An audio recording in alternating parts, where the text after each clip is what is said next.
Til alle tider har menneskene søgt at afsløre universets mysterier.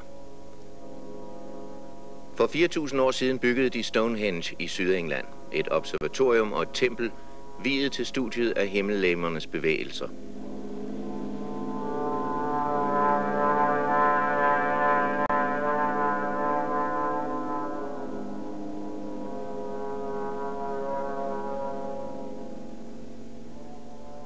De kæmpe store stenblokke, der indgår i den cirkelformede konstruktion, er slæbt hertil langt bortefra.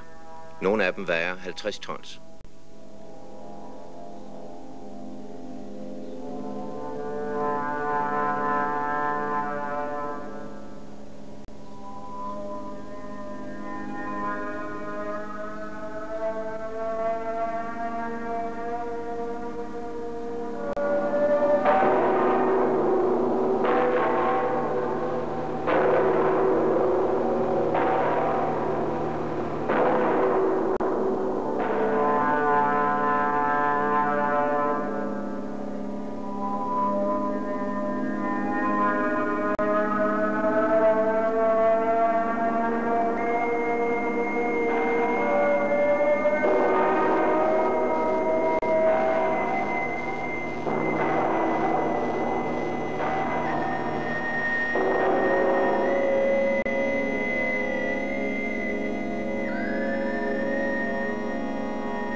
...4.000 år senere er et andet observatorium ved at blive gjort klar i Nordamerika.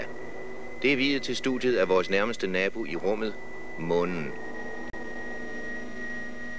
Den kæmpe store konstruktion er sammensat af dele fra nær og fjern.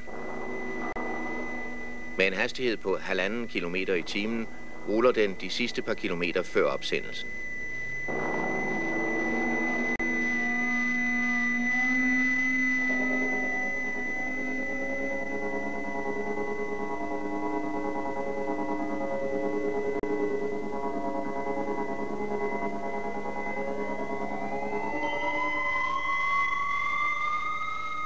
Den 16. juli 1969 står Apollo 11 klar til start på platform 39A i Kennedy-rumcentret i Florida.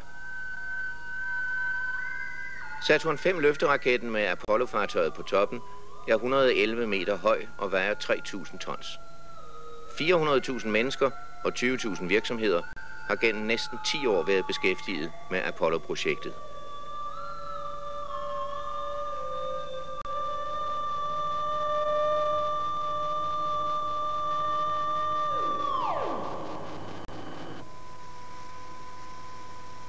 For de 3 astronauter begynder dagen med morgenmad og lægeundersøgelse.